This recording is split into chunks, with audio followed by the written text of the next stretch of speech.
Hi there YouTube, it's Kevin here, welcome back to the YouTube channel, and today I'm going to start off a kind of segment in my YouTube channel called Fashion Talk. So this is also going to be part of the double uploads kind of schema of video types. I think Fashion Talks are really necessary and kind of things that we should gravitate towards, and you know, I'll have discussion topics and you guys will actually start to appreciate a lot of these fashion talks as we move forward, because there are going to be a lot of cool little things that I include in fashion talks. So being the very first fashion talk, I don't have a specific topic, but I'm just going to go kind of topic diarrhea. This is actually going to be one of the more informal fashion talk to be on this channel, mainly just because I have a lot of comments and I'm not gonna like take all of them and sort them into separate videos, but I just kind of wanted to give you guys a taste of everything,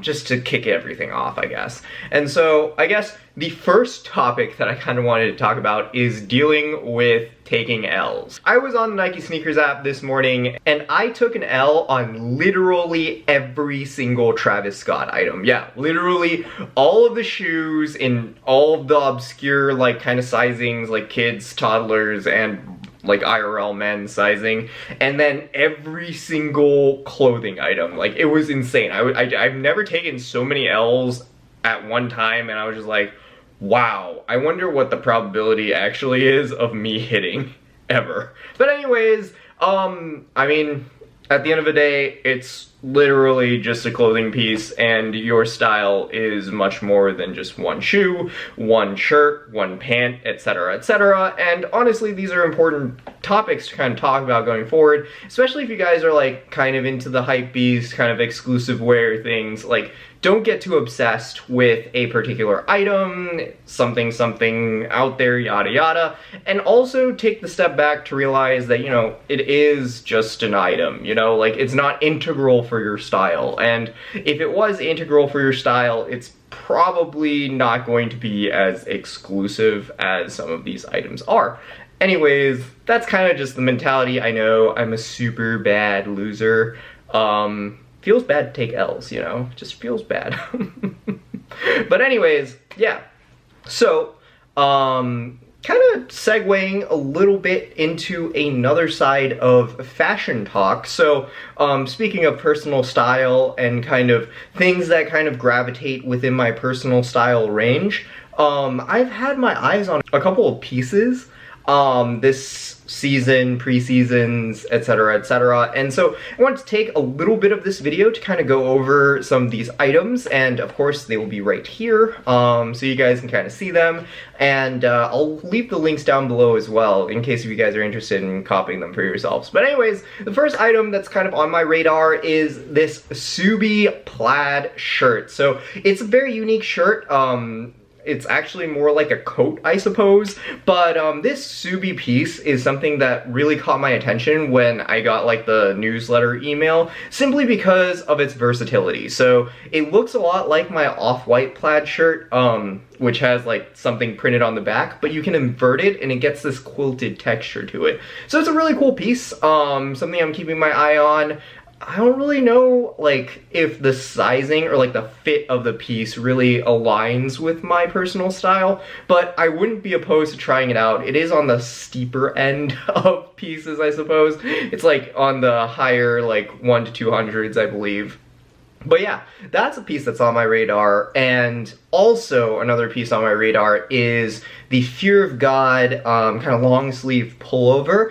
It has a really cool little like neck collar design, and I just really like it. Like, I love it in the cream colorway. It's like on the steeper end on Essence right now. I believe it's like $730. Super cool piece. Definitely has this very nice oversized fit, perfect for the winters, which, you know, in the place that I live in is literally 8 months of a year.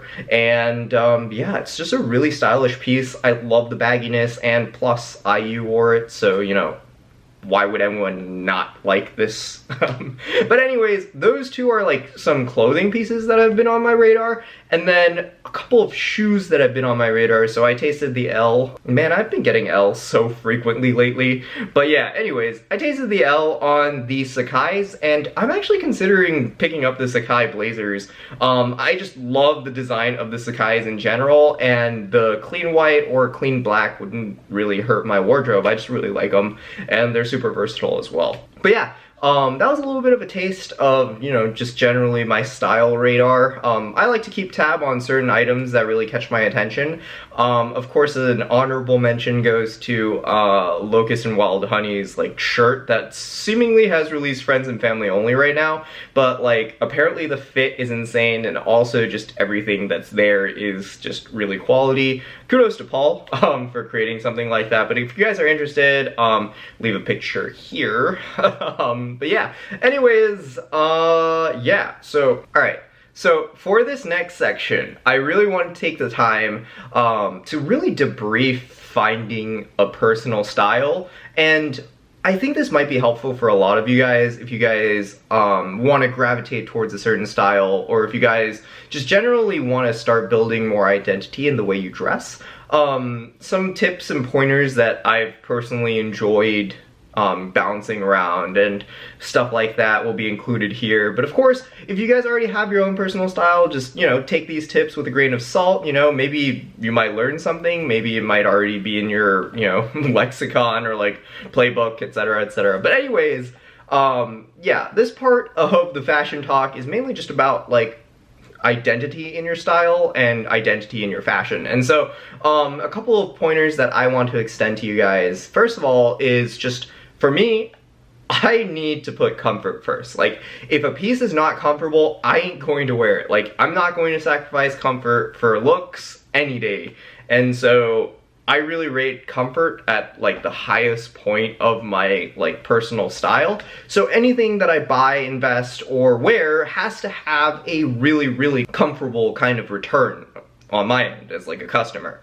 And so that's number one. Number two is going to be generally gravitating towards a singular color palette. So one of the safest ways to style, or at least like find your identity in style, is just to start with your whites, grays, and blacks. And then on top of that, kind of mutate each single like color orientation. It's actually really easy to do if you just buy a wardrobe of like black jeans, black shoes, white shoes, and white t-shirts, black t-shirts, and then like eventually it comes a lot easier to wear other pieces that are colored. So like you know, cardigans or denims or jackets, etc., etc., just over your whites, over your blacks. And, you know, it's just like a layering 101 kind of technique that I like to use. So like all of my like clothes, at least the ones that are like core within my wardrobe, I like to keep it at like blacks, whites, grays. And then like for my exotic things, or like things that I really like hoodies, I like to go, you know, like adventure out of the box, you know, like pick up some yellows, pick up some blues, pick up some,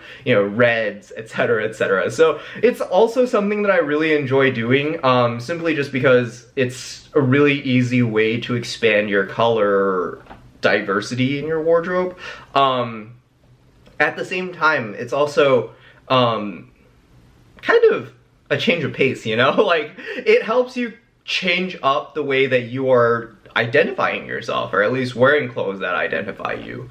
That leads me to the fourth tip, I suppose. So the fourth tip is generally just like never being satisfied with the way that you're identifying yourself. Like, don't pigeonhole yourself into dressing a certain way or like dressing a certain uniform, unless if you like really want to be frugal and just save the money, like go for it. Like, if clothing is not necessarily a form of identification for you, like, by all means, save the money for retirement, investments, and other places, etc., etc. But if it is, and you're trying to find expression through the way you dress, I highly recommend just like never being satisfied with kind of what's in your wardrobe. You always should just try to like find a different cut, find a different style, find a different color. Like, there's so many different ways to mix and match pieces that find expression. That I really enjoy, and honestly speaking, it always makes like fashion content or fashion exciting for me, you know? It's like a simple way. Like, it's not just like, oh, this. It's like, oh, that, you know? I don't know. I might be, like, incomprehensible now, and I mean, this is also probably how a lot of these fashion talks will end. I'm probably gonna just, like, take a step back and be like, wow, I'm really losing comprehension here. And so, that's gonna be the end of the episode. But yeah, like I said, that's generally the tip. If you have any questions about anything that I've said in this fashion talk, be sure to leave them down below and I'll get back to you as soon as I can. Of course, as always, thank you guys for tuning in. Yeah, honestly, fashion talks will end as soon as I start stopping to make sense. But anyways, thank you guys for tuning in again, and like and subscribe if you haven't already, and I'll see you guys this Sunday for another review.